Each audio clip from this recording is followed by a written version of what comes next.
Welcome back. ಕರ್ನಾಟಕದಲ್ಲಿ corona ಸಾವಿನ tsunami ಹೆಚ್ಚಾಗ್ತಾ ಇದೆ. ಅದೇ ದೊಡ್ಡ ಆತಂಕ. ದೇಶದಲ್ಲಿ 2ನೇ ಸ್ಥಾನದಲ್ಲಿದೆ ನಮ್ಮ ರಾಜ್ಯ ಸಾವಿನ ಲೆಕ್ಕದಲ್ಲಿ. ಉತ್ತರ ಕರ್ನಾಟಕ ಜಿಲ್ಲೆಗಳಲ್ಲೇ ಅತಿ ಹೆಚ್ಚಿನ ಸಾವಿನ ವರದಿಯಾಗ್ತಿರೋದು. Breaking news.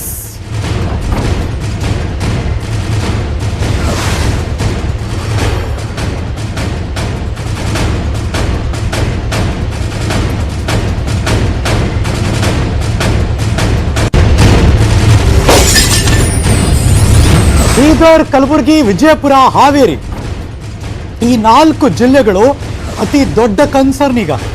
I repeat, Bidar, Kalaburagi, Vijayapura ಮತ್ತು ಹಾವೇರಿ ಈ 4 ಜಿಲ್ಲೆಗಳಲ್ಲಿ ಸಾವಿನ ಪ್ರಮಾಣ ಪ್ರತಿ ದಿನದ ದಿನಕ್ಕೆ ಹೆಚ್ಚಳ ಆಗ್ತಾ ಇದೆ.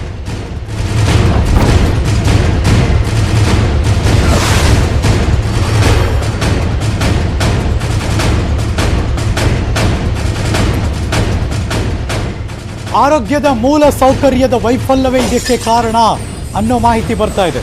ಮೇ 11ರಿಂದ 17ರವರೆಗೆ 4 ಜಿಲ್ಲೆಗಳಲ್ಲಿ ಸಾವು ಹೆಚ್ಚಾಗಿದೆ.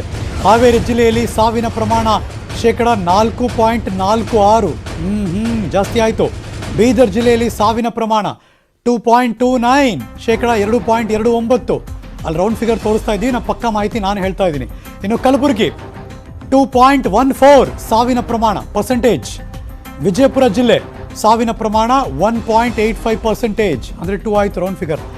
ರಾಜ್ಯದ ಈ 4 ಜಿಲ್ಲೆಗಳಲ್ಲಿ ಅತಿ ಹೆಚ್ಚು ಸಾವಿನ ಪ್ರಮಾಣ 31 ಜಿಲ್ಲೆಯಲ್ಲಿ 4 ಜಿಲ್ಲೆ ದೊಡ್ಡ ಕನ್ಸರ್ನ್. ನಿಮ್ಮ ಊರು, ನಿಮ್ಮ ಜಿಲ್ಲೆ ದಯವಿಟ್ಟು ಗಮನಿಸಿ. ಐ ರಿಪೀಟ್, ಬೀದರ್ ಜಿಲ್ಲೆ, ಕಲಬುರಗಿ ಜಿಲ್ಲೆ, ವಿಜಯಪುರ ಜಿಲ್ಲೆ ಮತ್ತು ಹಾವೇರಿ ಜಿಲ್ಲೆ.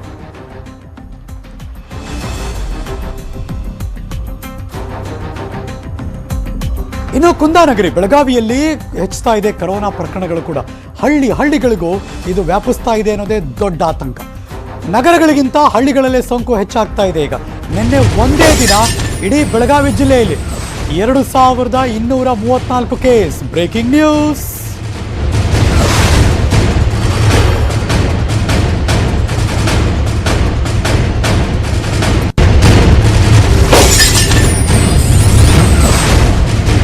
ಬೆಳಗಾವಿಯಲ್ಲಿ 11 ಜನ ಸಾವನ್ನಪ್ಪಿದ್ದಾರೆ. ಡೇಂಜರಸ್.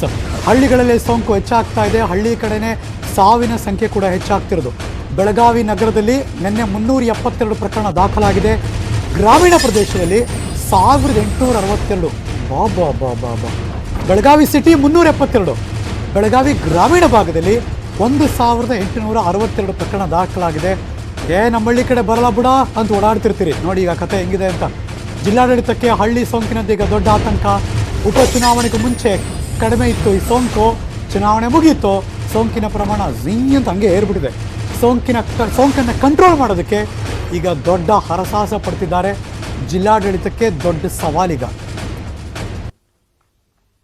ಬಂತಲ್ಲ, ಮೇ 16 ಸೋಂಕು 1700 ಚಿಲ್ಲರೆ, 4 ಜನ ಸಾವನ್ನಪ್ಪಿದ್ರು. ಇದು ಮೇ 16. ಮೇ 17 ನೋಡಿ ಹೆಂಗೆ ಜಾಸ್ತಿ ಆಯಿತು, 1700 ಚಿಲ್ಲರೆ. ಇಲ್ಲಿ 6 ಜನ ಸಾವನ್ನಪ್ಪಿದ್ರು, ಜಾಸ್ತಿ ಆಯ್ತು ನಿಧಾನಕ್ಕೆ. ಮೇ 18 ಇನ್ನೂ ಒಂದು ಸ್ಟೆಪ್ ಜಾಸ್ತಿ ಆಯಿತು, 2118 ಸಾವು 5. ಮೇ 19 2234, ಇನ್ನೂ ಜಾಸ್ತಿ ಆಯಿತು, ಸಾವು ಕೂಡ ಜಾಸ್ತಿ ಆಯಿತು. ಮತ್ತಷ್ಟು ಮಾಹಿತಿ ಬೆಳಗಾವಿಯಿಂದ ಲೋಹಿತ್ ದೂರವಾಣಿ ಸಂಪರ್ಕದಲ್ಲಿದ್ದಾರೆ. ಲೋಹಿತ್, ಏನೀಗ ಜಿಲ್ಲಾಡಳಿತಕ್ಕೆ ಪರ್ಮಿಷನ್ ಕೊಟ್ಟಿದ್ದಾರೆ, ಜಿಲ್ಲಾಧಿಕಾರಿಗಳೇ ಇನ್ಚಾರ್ಜ್ ಇದ್ದಾರೆ, ಏನು ಮಾಡ್ತಿದ್ದಾರೆ ಇದು ಕಂಟ್ರೋಲ್ ಮಾಡೋಕ್ಕೆ? ಅವರ ಗಮನಕ್ಕೆ ಬಂದಿಲ್ಲ ಅಂತೇನಲ್ಲ, ಏನಾಗ್ತಿದೆ ಬೆಳಗಾವಿ ಭಾಗದಲ್ಲಿ, ಗ್ರಾಮಾಂತರ ಭಾಗದಲ್ಲಿ? ಖಂಡಿತವಾಗ್ಲೂ ಹರೀಶ್, ನಾಗರಾಜ್, ಏನಂತಂದ್ರೆ ಕಳೆದ 15 ದಿನಗಳ ಕೇಸ್ಗಳನ್ನ ನಾವು ಸ್ಟಡಿ ಮಾಡಿದಾಗ ಏನಂತಂದ್ರೆ ಎಲ್ಲವೂ ಕೂಡ ಸ್ಟೇಬಲ್ ಆಗಿತ್ತು. ಆದ್ರೆ ಕಳೆದ 10 ದಿನಗಳಿಂದ ಇಡೀ ಕಂಟ್ರೋಲ್ ಇಲ್ಲಿ ತಪ್ಪಿ ಹೋಗಿದೆ ಅಂತ ಹೇಳ್ಬೋದು. ಜಿಲ್ಲಾಡಳಿತ ಕೂಡ ಒಂದ್ ರೀತಿ ಇದುವರೆಗೂ ಕೂಡ ಕೈಕಟ್ಟಿ ಕುಳಿತಿತ್ತು. ನಿನ್ನೆಯಿಂದ ಈಗ ಜಿಲ್ಲಾಡಳಿತ ಆಕ್ಟಿವ್ ಆಗಿರ್ತಕ್ಕಂಥದ್ದು, ಹೇಗಾದ್ರೂ ಮಾಡಿ ಹಳ್ಳಿಗಳನ್ನ ಕಂಟ್ರೋಲ್ ಮಾಡ್ಬೇಕು ಅನ್ನೋ ಉದ್ದೇಶದಿಂದ ಈಗ ಜಿಲ್ಲಾಡಳಿತ ಎಚ್ಚೆತ್ಕೊಂಡಿದೆ. ಸೊ ಈಗ ಪರಿಸ್ಥಿತಿ ಹೇಗಾಗಿದೆ ಅಂದ್ರೆ, ಮುಂಚೆ ಎಲ್ಲ ಸಿಟಿ ಲೆವೆಲ್ ಅಲ್ಲಿ ಜಾಸ್ತಿ ಕೇಸ್ಗಳು ಕಂಡು ಬರ್ತಾ ಇದ್ದು, ಆದ್ರೆ ಈಗ ಅದರ ತದ್ವಿರುದ್ಧವಾಗಿ ಸಿಟಿ ಲೆವೆಲ್ ಅಲ್ಲಿ ಬರೀ 400, 430 ಈ ತರ ಕೇಸ್ಗಳು ಕಂಡು ಬಂದ್ರೆ 1600, 1800, 2000 ಕೇಸ್ ಒಳಗೂ ಕೂಡ ಈಗ ಬರೀ ಹಳ್ಳಿಗಳಿಂದ ಮಾತ್ರ ಕೇಸ್ಗಳು ಹೊರಗಡೆ ಬರ್ತಾ ಇರ್ತಕ್ಕಂಥದ್ದು. ಅದರಲ್ಲೂ ಕೂಡ ಈಗ ಜಿಲ್ಲಾಡಳಿತ ಟೆಸ್ಟಿಂಗ್ ಪ್ರಮಾಣವನ್ನ ಕಡಿಮೆ ಮಾಡಿದೆ, ಅಂತದ್ರಲ್ಲೂ ಕೂಡ ಇಷ್ಟು ಪ್ರಮಾಣದಲ್ಲಿ ಕೇಸ್ಗಳು ಬರ್ತಾ ಇದಾವೆ. ಇದು ಎಲ್ಲೋ ಒಂದ್ ಕಡೆ ಈಗ ಇಡೀ ಜಿಲ್ಲೆಗೆ ಆತಂಕವನ್ನ ಒಡ್ಡಿದೆ ಅಂತಾನೆ ಹೇಳ್ಬೋದಾಗತ್ತೆ. ಮುಂಚೆ ಎಲ್ಲ ಸಾಕಷ್ಟು ಪ್ರಮಾಣದಲ್ಲಿ ಟೆಸ್ಟಿಂಗ್ ಅನ್ನ ಮಾಡ್ತಾ ಇದ್ರು, ಟೆಸ್ಟ್ ಡಿಲೇ ಆಗ್ತಾ ಇತ್ತು. ಹಾಗಾಗಿ ಟೆಸ್ಟ್ ಡಿಲೇ ಆಗ್ಬಾರ್ದು ಅನ್ನೋ ಕಾರಣಕ್ಕಾಗಿ ಟೆಸ್ಟಿಂಗ್ ಅನ್ನ ಕಡಿಮೆ ಮಾಡಿದೀವಿ ಅನ್ನೋಂತ ರೀಸನ್ ಅನ್ನ ಕೊಡ್ತಾರೆ. ಆದ್ರೆ ಟೆಸ್ಟಿಂಗ್ ಅನ್ನ ಕಡಿಮೆ ಮಾಡಿದಂತ ಸಂದರ್ಭದಲ್ಲೂ ಕೂಡ ಇಷ್ಟೊಂದು ಪ್ರಮಾಣದಲ್ಲಿ ಕೇಸ್ಗಳು ಹೆಚ್ಚಾಗ್ತಾ ಇರೋದು ಎಲ್ಲೋ ಒಂದ್ ಕಡೆ ಇಡೀ ಏನಂತಂದ್ರೆ ಜಿಲ್ಲೆಯಲ್ಲಿ ಕೊರೋನಾ ಕಂಟ್ರೋಲ್ ಹಾದಿ ತಪ್ತಾ ಇದೆ ಅಂತ ಹೇಳ್ಬೋದು. ಸೊ ನಾವು ಈಗ ಕಳೆದ 8-10 ದಿನಗಳ ಒಂದು ಕೇಸ್ ಸ್ಟಡಿಯನ್ನ ನೋಡಿದಾಗ, ಅದರಲ್ಲೂ ಚುನಾವಣೆಗೂ ಮುಂಚೆನೂ ನಾವು ಕೂಡ ನೋಡಿದಾಗ 300, 200 ಅಥವಾ ಹೆಚ್ಚು ಕಮ್ಮಿ ಅಂದ್ರೆ 750 ಗಡಿ ದಾಟಿರ್ಲಿಲ್ಲ. ಆದ್ರೆ ಕಳೆದ 15 ದಿನಗಳಿಂದ ನಿತ್ಯವೂ ಕೂಡ ಪ್ಲಸ್ ಆಗ್ತಾನೆ ಹೋಗ್ತಾ ಇದೆ. 800 ಬಂತು, 900 ಬಂತು, 1200 ಬಂತು, ಈಗ 2300ವರೆಗೂ ಕೂಡ ಈಗ ಕೇಸ್ಗಳು ಬರ್ತಾ ಇದ್ದಾವೆ. ಸೊ ಎಲ್ಲೋ ಒಂದು ಕಡೆ ಏನಂತಂದ್ರೆ ಜಿಲ್ಲಾಡಳಿತ ಗ್ರಾಮೀಣ ಭಾಗದಲ್ಲಿ ಎಲ್ಲೋ ಒಂದು ಕಡೆ ಏನಂತಂದ್ರೆ ಕಠಿಣ ರೂಲ್ಸ್ ಅನ್ನ ತರೋದ್ರಲ್ಲಿ ವಿಫಲ ಆಗಿದೆ. ಅದ್ರ ಜೊತೆಗೆ ಏನಂತಂದ್ರೆ ಏನು ಸೋಂಕಿತರು ಇದ್ದಾರೆ ಅವ್ರನ್ನ ಟ್ರೇಸ್ ಮಾಡೋಲ್ಲೂ ಕೂಡ ಇಲ್ಲ ವಿಫಲ ಆಗಿರ್ತಕ್ಕಂಥದ್ದು. ಸೊ ನಿನ್ನೆ ಜಿಲ್ಲಾಧಿಕಾರಿ ಕೂಡ ಒಂದು ಸಭೆಯನ್ನ ನಡೆಸಿದ್ರು. ಇಡೀ ತಾಲೂಕುಗಳಿಗೆ ವಿಸಿಟ್ ಮಾಡಿ ಏನಂತಾರೆ ಕೋವಿಡ್ ಕೇರ್ ಸೆಂಟರ್ ಗಳನ್ನ ಸ್ಟಾರ್ಟ್ ಮಾಡಿ ಹೇಗಾದ್ರೂ ಮಾಡಿ ಅಂತ ಸೋಂಕಿತರು ಇದ್ರೆ ಅವ್ರನ್ನ ಅಲ್ಲಿ ಒಂದು ತಂದು ಇಟ್ಟು ಅವ್ರನ್ನ ಕ್ವಾರಂಟೈನ್ ಮಾಡುವಂತ ವ್ಯವಸ್ಥೆಗೆ ಮಾಡಿ ಅನ್ನುವಂತ ಈಗ ಏನಂತಂದ್ರೆ ಆ ಒಂದು ಕೇಸ್ಗಳು ಹೆಚ್ಚಾದ್ಮೇಲೆ ಈಗ ಅವರು ಎಚ್ಚೆತ್ಕೊಂಡಿರ್ತಕ್ಕಂಥದ್ದು. ಹರೀಶ್, ಥ್ಯಾಂಕ್ ಯು ರೋಹಿತ್ ಈ ಕ್ಷಣದ ಮಾಹಿತಿಗಾಗಿ.